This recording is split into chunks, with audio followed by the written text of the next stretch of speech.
Oi, gente, vamos gravar um vídeo ah, de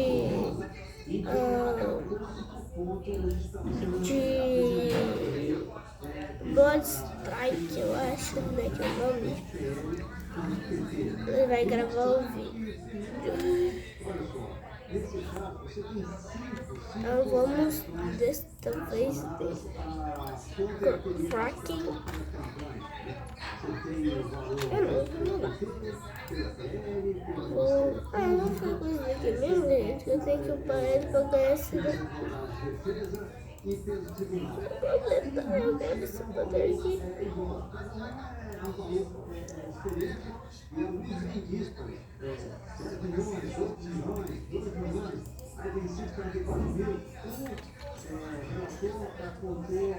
Não nadia não, eu acho.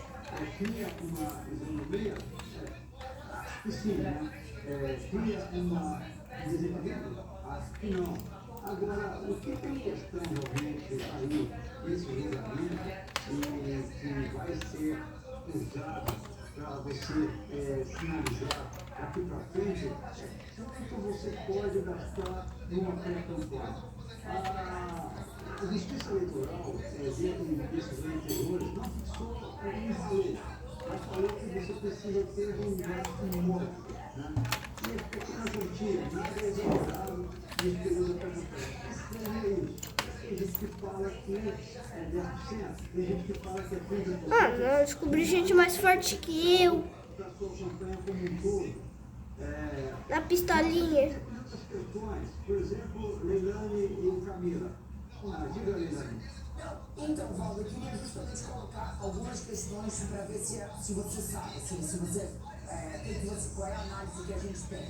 Primeiro, qual é o período da pré-campanha? Esse caso, ele mostra a falta justamente do que você estava dizendo, de uma norma que defina o que é pré-campanha, quanto pode gastar em pré-campanha. Joguei por ter colocado gente forte pra nós.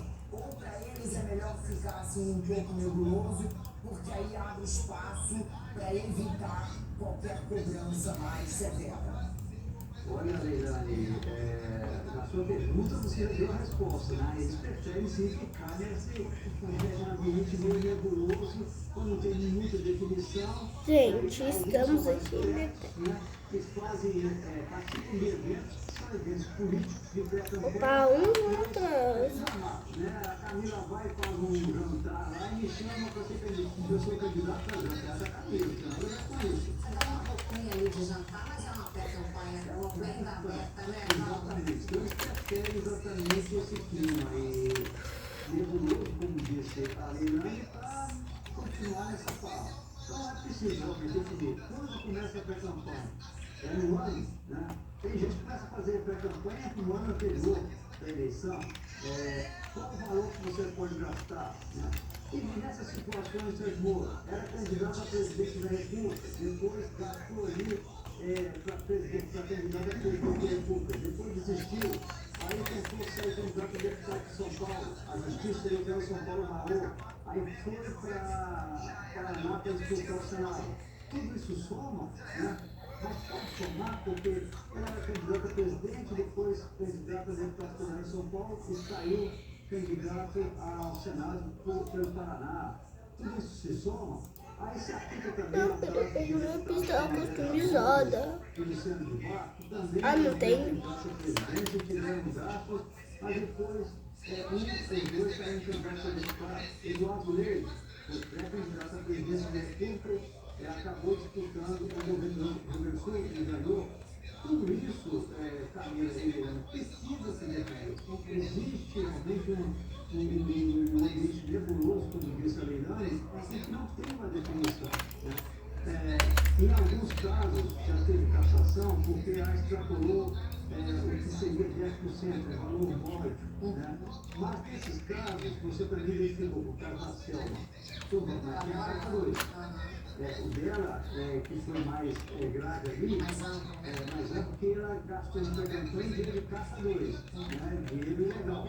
então foi cassado. Agora é interessante isso, só para devolver para você, a gente continuar batendo papo aqui, porque apesar disso, o Ministério Público, né, que foi quem pediu essa cassação e gerou isso chegar até o Judiciário, acha que é um caso que é a jurisprudência, que é o farol. Então, ele vai acontecer isso que aconteceu com o Ministério Público Eleitoral é o mesmo que se aplica e deveria acontecer com o Sérgio Moro. A Selma Arruda foi cassada pelo Tribunal Superior Eleitoral por essa questão que o Val falou, mas também especificamente pela pré-campanha. Vamos ver se o PL vai embarcar em maioria, né? Vai embarcar, não, vai adotar esse entendimento, mas eu já tenho até bastidor que pelo menos um deles vai adotar esse entendimento em seu voto, usando a Selma Arruda, que é chamado por ironia, né, Moro de Salles, porque na época ela também era juíza, tinha essa coisa de combater a corrupção, e depois virou senadora também, ficou conhecida como Moro de Salles, que agora é o precedente que o MP quer que valha nesse julgamento lá no TRE. Agora, seja como for, isso vai seguir para o TSE, que vai reconhecer. Mas no TSE, e é no TSE que tem esse precedente. Então, o TSE que é o local que pode definir isso. O TRE não pode definir isso. Quem pode definir exatamente algumas regras é o Tribunal Superior Eleitoral. Agora, o ideal não é nem ser do TSE. O ideal é a Casa que juzga sobre o país, o Congresso Nacional, né?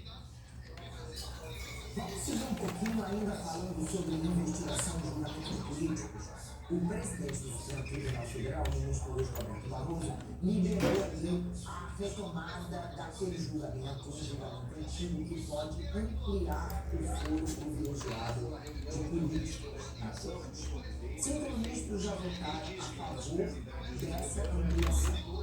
Falta só um voto, então, para que seja formada a maioria. Lembrando que o Supremo tem 11 ministros, né? Então, se vier mais um voto a favor da ampliação, esse fosse privilegiado para formar a maioria.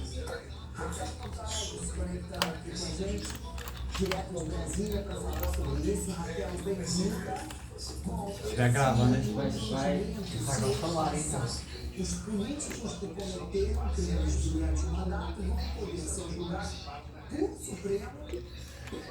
Não perdi. Saindo do carro, é esse o contexto dessa ampliação. Exatamente esse o contexto. Leilane, bom dia para você e para todo mundo também. O que acontece? O voto do ministro Gilmar Mendes foi justamente nesse sentido. Ele é o ministro relator, né, desses dois casos. Na verdade, o Supremo está analisando dois casos. Um é relativo ao senador Zequinha Marinho, que quando era deputado federal foi acusado pelos servidores do gabinete dele de rachadinha, e esse caso estava na Justiça Federal aqui do Distrito Federal. Na verdade está, e ele entrou com pedido de habeas corpus para que esse caso vá para o Supremo Tribunal Federal. E tem um outro caso, que na verdade é um inquérito que investiga a ex-senadora Rosa de Freitas por uma série de crimes, entre eles fraude à licitação, corrupção passiva, organização criminosa, enfim, uma série de crimes dentro desse contexto. Esse inquérito também está ali sendo discutido nesse momento e trata justamente dessas questões. Então, qual foi o entendimento do ministro Gilmar Mendes? Se o político, né, a autoridade, ela cometeu um crime durante o mandato, ela vai ser julgada pela Suprema Corte, né? Então, foro o Supremo Tribunal Federal, mesmo que ela tenha deixado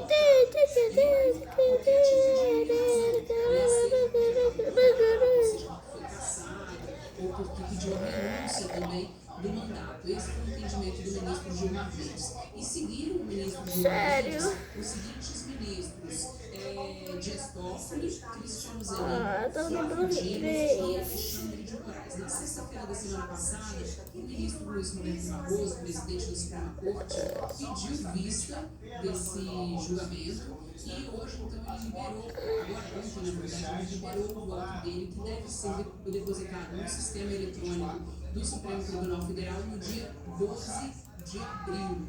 Né? Então, daqui até lá a gente pode ter outros votos, também tem que aguardar aí o voto do ministro Luiz Roberto Barroso para saber qual que vai ser o entendimento. Mas um voto e a maioria vai ser essa. Só para a gente relembrar, em 2018, o plenário do Supremo Tribunal Federal restringiu o foro privilegiado tinha ficado definido que só devem ser investigados pela Suprema Corte os crimes praticados durante o mandato e que tinham relação com o exercício do cargo. Então, por exemplo, se a autoridade tinha cometido um crime de violência doméstica, vamos colocar aí, não tem nada a ver com o mandato que a autoridade estava cumprindo. Então, ia para a justiça comum, não tinha nada a ver com o privilegiado. Isso era um entendimento anterior, de 2018. Agora, então, o entendimento começa a mudar novamente.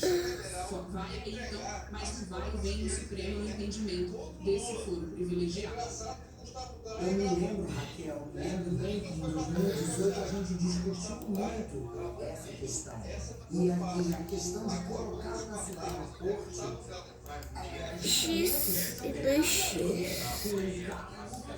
Mas essa daqui dá 8x. Então essa é melhor.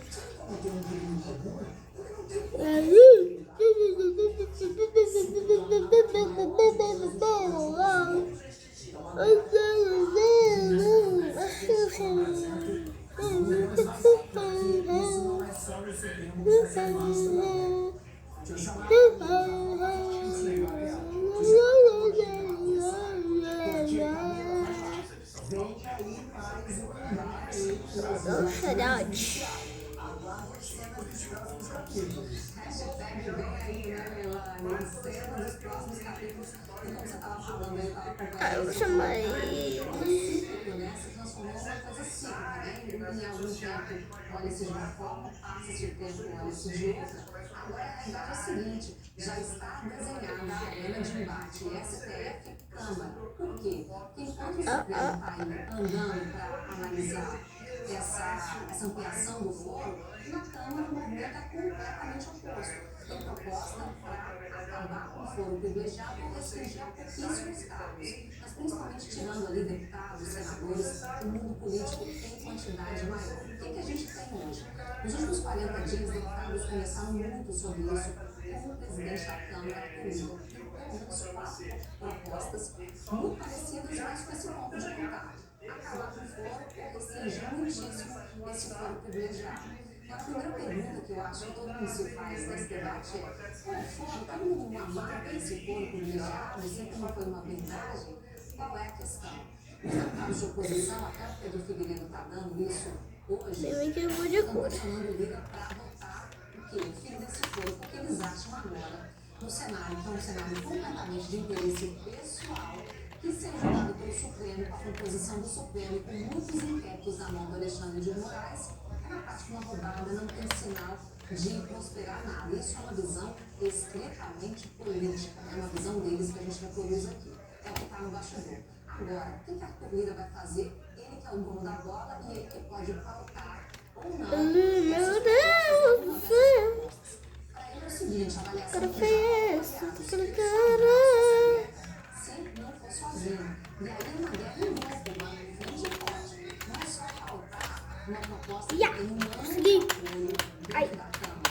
É só uma proposta que tem apoio da Câmara e também do Senado, ou seja, de Rodrigo Pacheco, para esse assunto. Nos bastidores, eles até já conversaram oficialmente. Rodrigo Pacheco, quando foi perguntado daquela PEC da blindagem, que é um outro assunto, falou: não, aqui não tem nada disso não. Mas é que nos bastidores da Câmara e do Senado há muitos interessados por esse fim de foro, exatamente por uma visão completamente pessoal, completamente corporativista em relação ao ambiente que pode ficar melhor para todo mundo, para a gente ser julgado e que a gente acha que tem chances de prosperar. E quando eu digo chances, são chances que eles avaliam politicamente, porque o devido processo legal em todas as investigações do Supremo, Cara, me ajuda aqui. Alexandre de Moraes, outro ministro, estão sempre sendo seguidas, né? Todas essas chances de defesa e autodefesa. Isso é termômetro político, viu, Leilani e Valdo? Já quero ouvir o Valdo sobre isso. E tem um ponto muito claro também, né, Valdo, que tem nome e sobrenome e que está no pano de fundo desse pedido de oposição para sair do Supremo e começar a ser julgada na primeira instância. Olha, Camila, a questão, nesse momento, Isso é mais um pouco. dessa mudança, chama-se Jair Bolsonaro. Tô pegando minha costume já. Os atuais podem questionar no Supremo Tribunal. Não foram História, e ele mais presidente. E a regra Já toda isso fizeram isso algumas vezes. No caso das joias, eu tenho certeza que até dessa informação. Eles têm essa intenção clara. já. Aí o que se fala? Hoje a regra é o seguinte: crimes cometidos relacionados ao mandato. tô ganhando, gente. Se não for relacionado ao mandato, está fora. Aí durante o mandato. E por isso, nesse caso, o Bolsonaro saiu da pandemia. Olha! Então, eu pedi relacionado ao mandato, durante o mandato, durante o período que ficar no mandato. Então, no STF. Mas como ele já saiu da presidência, tem gente que questiona que ela pode ir para a primeira instância, entendeu? Aquela foi uma visão jurídica de possibilidade de representação. Isso, esse é o debate e essa é a busca que eles estão fazendo, né, Paulo? O relatório do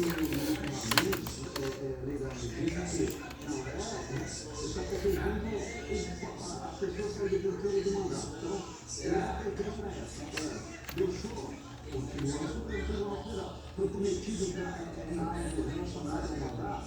Foi. Caso das joias relacionado ao mandato. Justiça relacionado ao mandato. Vacina relacionado ao mandato. Pandemia relacionada ao mandato. E durante a exercício do mandato. E aí, mesmo que ele saia, com essa nova interpretação, aí falta de 5-0 para permitir que você amplia, aí esse caso aí também é. O mesmo caso da Marielle, né? Porque se você tira, se você mantém a regra atual, eles podem questionar dizendo, olha, o caso é nacional de administração.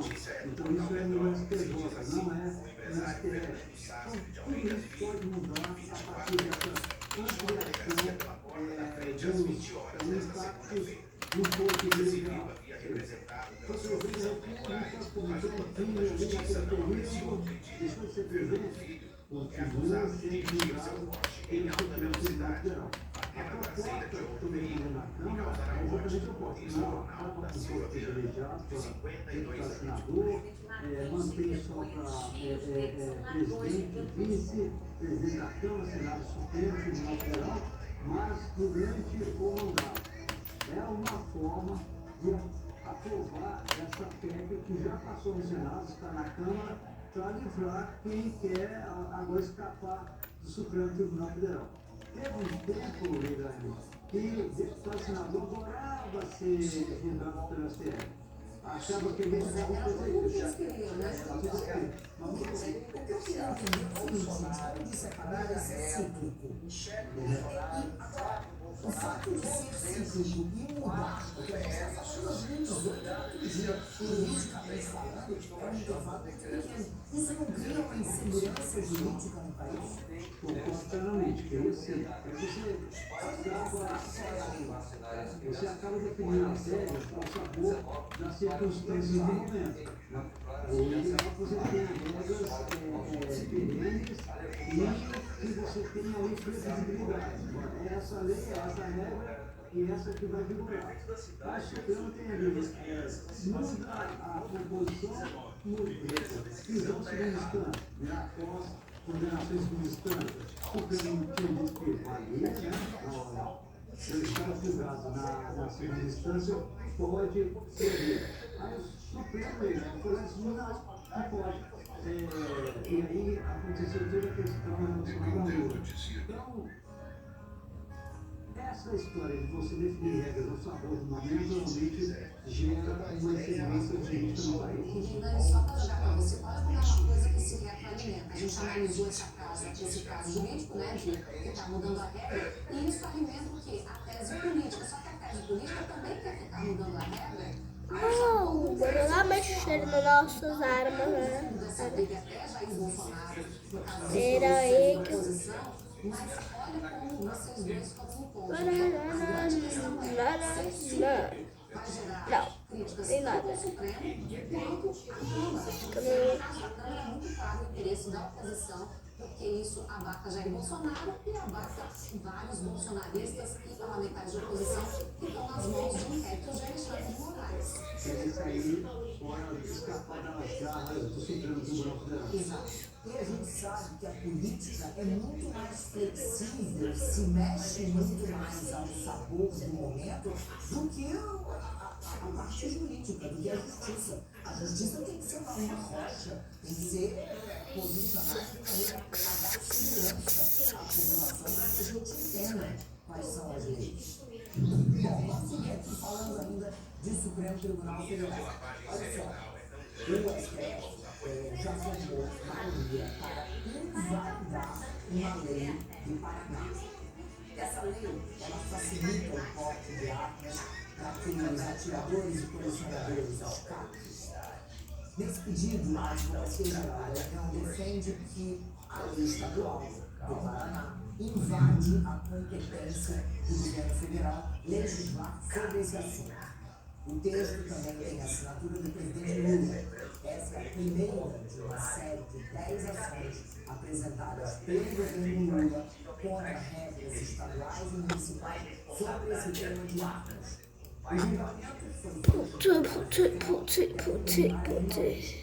segundo o processo que já está pautado. Preciso fazer mais umas. Bom, e a Polícia Federal prendeu em Fortaleza mais um suspeito de julgar os fugitivos do Presídio Federal de Mossoró. O governo aqui em conexão, né? O Ministério da Justiça abriu um processo administrativo contra 10 Não era nos procedimentos de segurança da penitenciária. Bom, o suspeito foi preso em uma pousada na Praia do Futuro, lá em Fortaleza. E aí, segundo a polícia, ele tem 25 anos. É natural de Paraúna, esse suspeito de ajudar os fugitivos de Mossoró e tinha uma relação próxima com outro suspeito que já foi preso lá no início de março. Os investigadores acreditam no seguinte, que 2 homens presos fazem parte de uma rede de apoio ao crime formada por uma facção criminosa e essa facção é ligada aos fugitivos. Gente, o vídeo vai ficar bem longo. 6 prisões foram feitas pela Polícia Federal desde Mas vai ser bem legal. Pode. Não sei quem quiser assistir. e as músicas por Davidson Cabral Nascimento, Pera. Rogério Silva Mendonça, Será que eu posso mexer antes? 48 dias, Leonardo. Posso. Uma imagem que foi manipulada não aparecia um funcionário ou a bandana do grupo terrorista Hamas. Fora que o também foi demitido agora há pouco. Foi o ex-presidente da Federação Espanhola de Futebol, Luís E já fomos. personagem cerebral de 13 foco em tempo atrás. Ele foi detido no aeroporto de Caracas, na Espanha. Ele voltava de uma viagem para a República Dominicana. A polícia ainda expediu um mandado de busca e apreensão para a Agora foi liberar. do ex-presidente e para a sede da Federação Espanhola de Futebol. Esse aqui não foi ainda não. Porque eles vão. Sobre um acordo comercial feito durante a gestão deste homem ferroviário para que a Copa da Espanha acontecesse na Arábia Saudita. Ele é investigado por corrupção e lavagem de dinheiro. Agora, Quero que não é funcionário dirigente que já é réu no processo por agressão se sexual. foram. Disso, ele deu um beijo na boca da jogadora Jennifer Hermoso durante o evento de medalhas no final da Copa do Mundo Feminino de agosto de 2023. Uma cena que ficou marcada e que ninguém esquece. Ninguém esquece mesmo, Leone, agora ele vai ter que enfrentar uma segunda frente processual, pelo menos de investigação. Bom, gente, agora 10h15, aqui no Brasil, o Tribunal de Justiça de São Paulo determinou que o empresário Luiz Cláudio Lula da Silva, filho do presidente Lula, mantenha a distância da ex-mulher, a médica Natália Escampari. A Justiça também determinou que o empresário deixe o apartamento em que vivia a médica.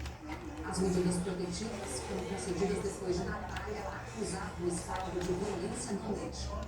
Ela registrou um boletim de ocorrência ontem, relatando que vem sendo vítima de agressões físicas e psicológicas desde janeiro. O casal manteve um relacionamento por 2 anos e meio. E em nota, a defesa de Luiz Cláudio Lula da Silva afirma que as declarações de Natália são, abre aspas, indelicas e coragiosas. Fecha aspas. os delitos de calúnia, injúria e difamação, além de espanhol e motivos pelos quais serão tomadas as medidas legais pertinentes. Don't supply.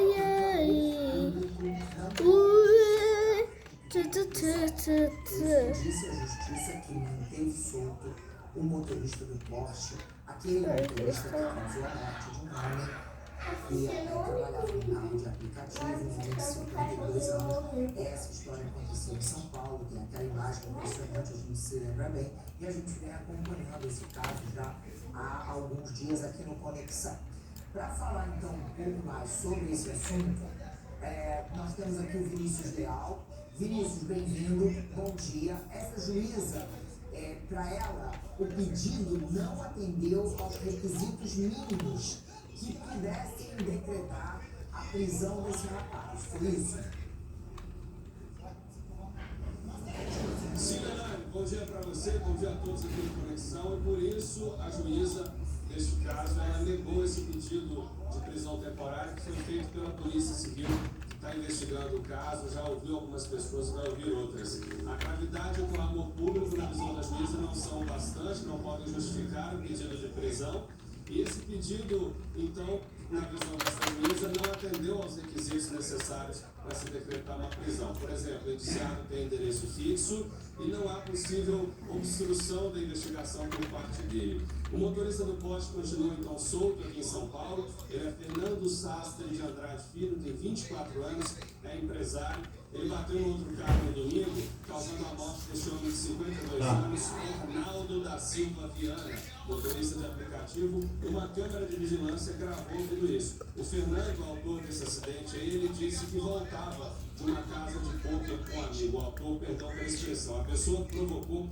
o acidente, ele disse que voltava da casa de pôquer com um amigo. Na decisão da juíza Fernanda Helena Benevides Dias, esse pedido de prisão temporária foi sustentado apenas pela gravidade dos fatos, e pelo clamor público por justiça. Só que o pedido da polícia também diz que Fernando fugiu do local do acidente, estava em alta velocidade. E 3 testemunhas confirmaram a alta velocidade numa via lá na Zona Leste aqui da capital, em que o limite era de 50 km por hora. Apesar de ter fugido, na visão da juíza, o empresário se apresentou espontaneamente na delegacia, isso foi feito 30 horas depois do episódio, e se colocou à disposição da investigação e tem residência fixa. A juíza comentou o pedido da polícia, dizendo que a autoridade policial sequer narrou a necessidade da prisão pela qual apresentou, que limitou-se a sustentar a gravidade dos fatos e o clamor público por justiça e não esclareceu o motivo da medida cautelar. O que fazemos não sabemos. Tchau, gente. E ele alugava